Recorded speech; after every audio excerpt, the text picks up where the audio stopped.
E aí, meus amores, tudo bem com vocês? Eu sou a professora Renata Fex, estou professora de matemática e dando continuidade, né, às nossas aulas do terceirão Não Tira Férias. Agora nós estamos trazendo para vocês exercícios comentados dentro da temática que nós trabalhamos na aula anterior.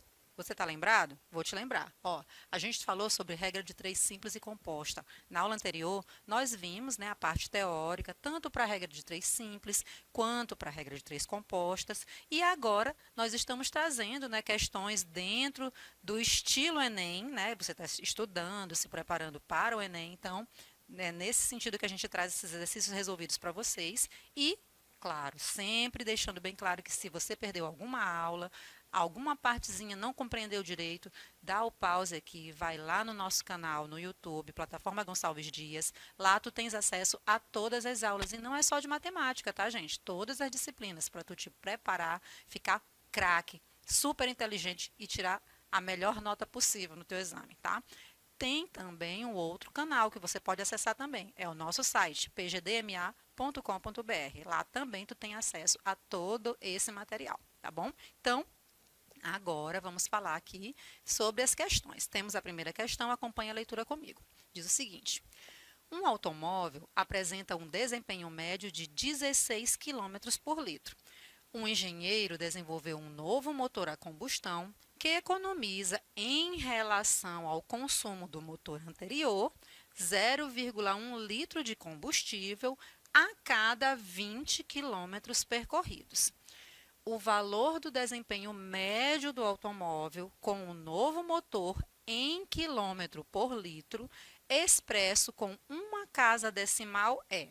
E aí nós temos as opções. Na letra A, 15,9, na letra B, 16,1, na letra C, 16,4, na D, 17,4 e por fim, na letra E, 18. Então veja, aqui nós precisamos relacionar essas informações, tá? E, claro, eu sempre deixo, né, como sugestão para você observar as informações numéricas e com o que ela está se referindo, tá? No caso ali, ó, eu tenho um desempenho médio de 16 quilômetros por hora. Então, já sublinha, grifa ou reescreve logo do ladinho, porque tu vai usar essa informação. A mesma coisa, ó, ele está falando de economia, né? Comparado com o anterior, olha só, 0,1 litro. E ele fala justamente o porquê desse 0,1 litro. Isso aí tem essa economia para cada 20 quilômetros percorridos, tá? E nós precisamos, né, justamente dizer o valor desse desempenho, olha o detalhe, com uma casa decimal, tá? Então, entendido isso, vamos passar agora para a resolução. Veja, aqui, para a gente resolver, eu já te adianto que a gente vai montar a regra de três simples, justamente por conta das informações, né, que eu chamei a tua atenção e, claro, se você reescreveu ou deu destaque, a gente já começa montando agora. Quais são elas? Bom, lá foi falado, né, que são 16 quilômetros para 1 litro, certinho? E agora, a nova distância, né, lembra que ele falou? Tem uma economia de 0,1 litros para 20 quilômetros percorridos. Então, eu estou associando justamente para saber, com essa distância aqui de 20 quilômetros, quantos litros, né, devem ser utilizados. Então, regra de três simples, multiplicação em x, nós temos 16 vezes x, que é o próprio 16x, e lá 20 vezes 1, o próprio 20. Para descobrir quem é o x, basta dividir o 20 pelo 16. Aqui, né, fica a sugestão, você pode reduzir a fração, vou fazer simplesmente a divisão direto, tá? Aqui optamos por reduzir a fração, então veja, dividimos numerador e denominador por 4, e aí ficamos com os 5 sextos. Agora, né, com valores mais baixos, nós podemos fazer a divisão. No caso, 5 dividido por 6 dá 1,25 litros. Não esqueça a unidade de medida. Então, veja, o que é que temos até aqui? 16 quilômetros, né, é usado 1 litro para percorrer 16 quilômetros. Então, com 20 litros, nós usamos 1,25 litros. Belezinha. O que que a gente pode finalizar? Olha só, para percorrer aqueles 20 quilômetros, esse motor ele vai gastar 1,25 litros, certinho? Agora, veja, esses 20 quilômetros eu vou comparar com um novo motor. Lembra que ele falou da economia? Então, vamos lá. Veja que é 1,25 lá, né? E tem a economia de 0,1. Então, essa subtração eu já tenho 1,15, certo? Observe a unidade de medida. Aqui, ó, essa informação toda ela está em litros. E para identificar o desempenho, que foi justamente o que a questão nos solicitou, nós vamos montar, né, uma razão. Por quê? Porque o desempenho informado na questão, ele é dado, né, pela razão entre a distância e o gasto. Qual é a distância mesmo? 20. Esse gasto, acabamos de identificar que é 1,15, 1,15. Então, agora, o resultado dessa divisão é justamente a nossa resposta, o desempenho. Nesse caso, esse desempenho, ele é 17,4 quilômetros por litro. Chama a tua atenção também que nós estamos, obviamente, fazendo continha de divisão e o autor da questão pediu para que nós disséssemos essa informação apenas com o algarismo após a vírgula. Lembra que ele disse isso? Então, isso, claro, vem te ajudar, né? Porque reduz um pouquinho a tua conta, tá? Então, nesse caso aqui, nós já temos o nosso gabarito, ele está lá na letra D, 17,4 quilômetros por litro, tá bom? Vamos passar para mais uma questão. Diz o seguinte: uma pessoa pretende viajar por uma companhia aérea que despacha gratuitamente uma mala com até 10 quilos. Em 2 viagens que realizou, essa pessoa utilizou a mesma mala e conseguiu 10 quilos com as seguintes combinações de itens. Vamos ver as combinações. Na viagem 1, primeira viagem, a pessoa colocou lá na mala 12 camisetas, 4 calças e 3 pares de sapatos. Na segunda viagem, essa pessoa colocou lá na mesma mala, tá, gente?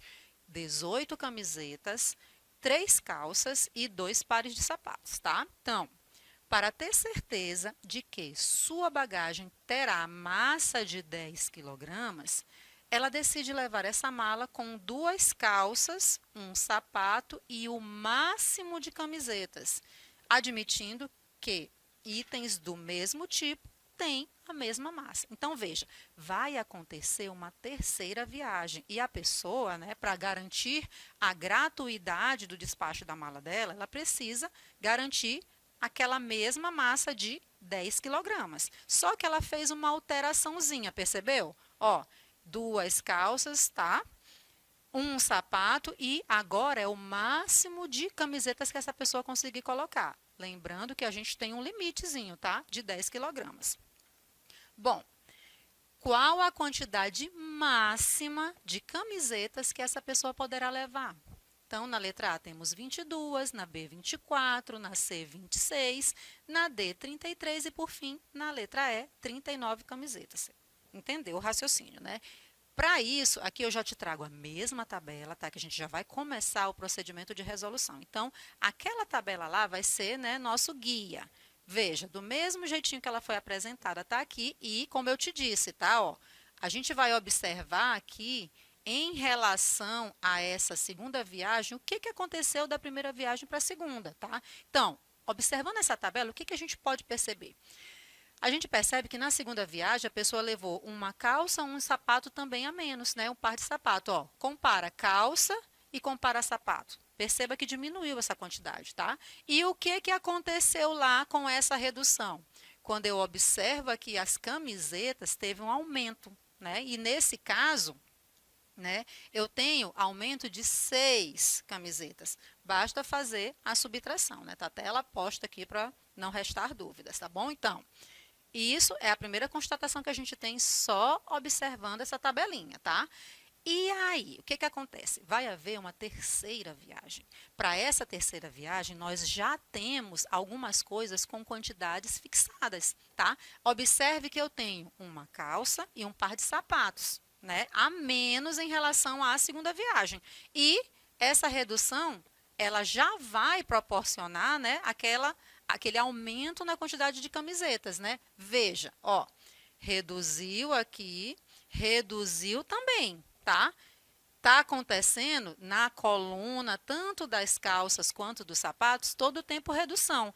E isso, pela continha que a gente fez anteriormente, né, isso vai me ocasionar um aumento lá nas camisetas. Ora, Se, quando eu reduzir da primeira para a segunda viagem, uma calça e um par de sapatos já aumentaram 6 camisas lá, e a mesma coisa aconteceu aqui, ó, dessa segunda para a terceira viagem, então, mais uma vez, a gente percebe que estará disponível lá, né, o espaço para outras 6 camisas. E veja, nesse caso aqui, ó, eram 18, né, lá na segunda viagem para camisetas, colocando mais 6 camisetas, eu tenho agora 24.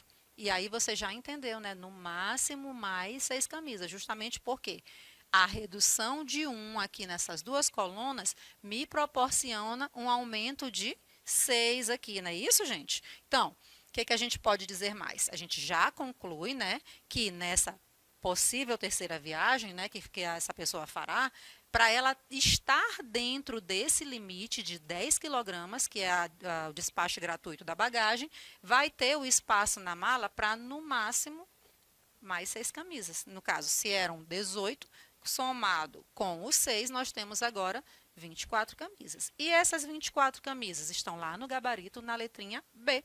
Certinho, gente? Então, perceba que aqui, muito embora todo o raciocínio, tá? A gente nem precisou montar a regra de 3 propriamente dita, mas aqui é interessante chamar a tua atenção que a gente está trabalhando com grandezas inversamente proporcionais. Por quê? Porque à medida que uma diminui, a outra aumenta. Você lembra o que são grandezas diretamente, inversamente proporcionais? Se não lembra, é interessante, né, você recordar. E aí eu já te adianto que grandezas diretamente proporcionais são aquelas que, à medida que uma aumenta, a mesma coisa acontece com a outra, aumenta também. Ou, se uma diminui, a mesma coisa vai acontecer com a outra, ela vai diminuir também. E isso para as diretamente proporcionais.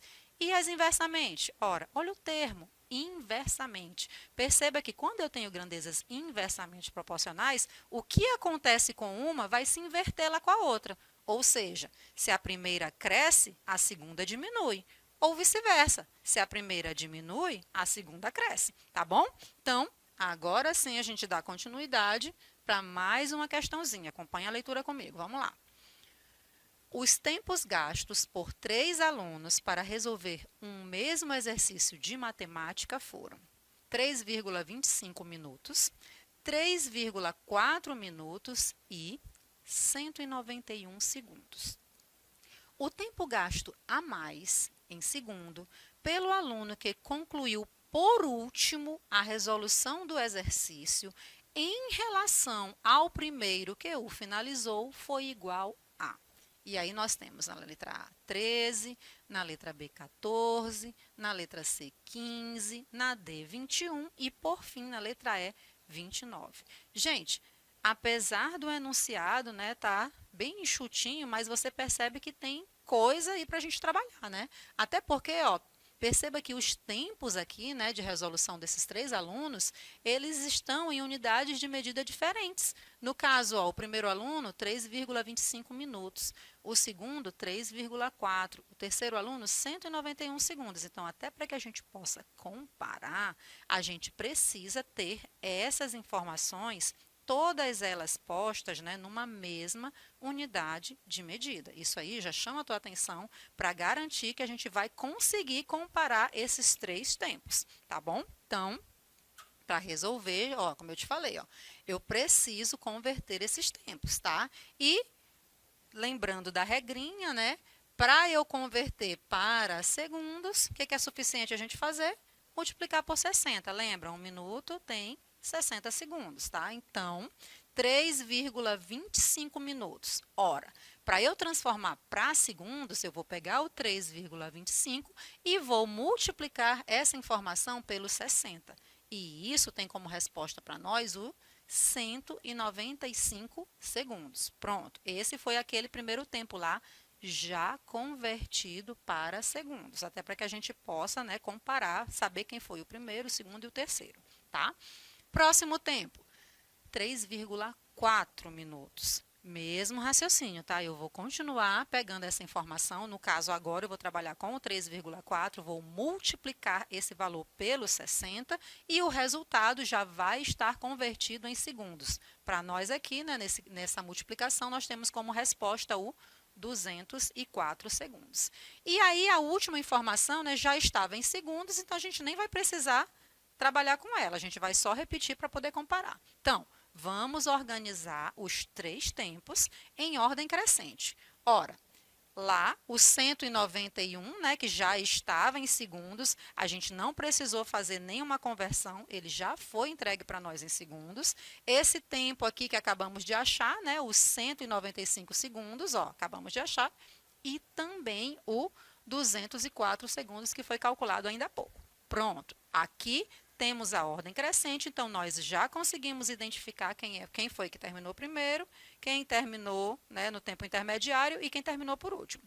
Nesse caso, né, olha o que a questão pediu para que nós disséssemos. Quer que a gente diga assim, ó, o tempo gasto a mais em segundos pelo aluno que concluiu por último a resolução de exercícios. Então, o que a gente vai precisar fazer? Uma subtração. No caso, é 204, que é o tempo, né, do aluno que terminou por último, menos 191. E isso tem para nós a resposta, né, de 13 segundos. Pronto, gente. Olha só como é fácil a gente resolver exercícios que envolvem regra de 3. Né? Tranquilo, né? Nesse caso aqui, essa questão perfeita, né? O nosso trabalho foi transformar a unidade de tempo, no caso, foi dado lá em minutos, né? E nós precisamos transformar para segundos e, por fim, fazer uma subtração, né? Então, acredito eu que vocês, né, que já estão craques, super feras nesse assunto, vão tirar de letra qualquer questãozinha que envolva a regra de 3. Não é isso, gente? Tá faltando só a gente dizer o nosso gabarito, que no caso aqui estava na letra A, 13 segundos, que foi o tempo, tá bom? Então, vamos para mais uma questão. Diz o seguinte a leitura. O projeto de transposição do Rio São Francisco consiste na tentativa de solucionar um problema que há muito afeta as populações do semiárido brasileiro, a seca. O projeto prevê a retirada de 26,4 metros cúbicos por segundo de água desse rio, para tornar mais compreensível a informação do volume de água a ser retirado. Deseja-se expressar essa quantidade em litro por minuto. Pronto. Com base nas informações, qual expressão representa a quantidade de água retirada em litro por minuto? Gente, olha, mais uma vez, uma questão de conversão de unidade de medida. Na anterior era tempo, né? Que a gente precisou transformar de minuto para segundo. Aqui agora, ó, eu tenho, né, volume, né? Volume por tempo, que eu tenho aqui dado em 23,4 metros cúbicos por segundo, né? E eu preciso transformar isso em litro por minuto, tá bom? Esse é o nosso trabalho. E aí nós temos aqui as opções. A gente já vai passar, né, para a transformação, para que você entenda. Até já apareceu o gabarito aqui, saliente, ele não deixou nem eu fazer surpresa, né? Mas tudo bem, não vai atrapalhar não. Olha só, o que eu preciso que tu lembres? 1 metro cúbico corresponde a 1.000 litros. Ora, se 1 metro cúbico corresponde a 1.000 litros, eu tenho 26,4 metros cúbicos. Então, pela regrinha de 3, a multiplicação em x, eu já tenho aqui 26,4 vezes 1.000. Mas quem é 1.000? 10 a terceira, tá? E isso está em litros por segundo. Então, já fiz a primeira parte da conversão. Estava em metro cúbico, já transformei para litros. O que é que está faltando agora, Renata? Transformar esse segundo para minuto, não é não? Então, essa informação, ó, chama a tua atenção, está em segundos, mas precisamos transformar isso para minuto. Ora, 1 segundo, né? A gente já tem... Ui, perdão, gente. 1 segundo, a gente já tem que multiplicar, né? Pelo próprio tempo, a própria unidade de medida aqui.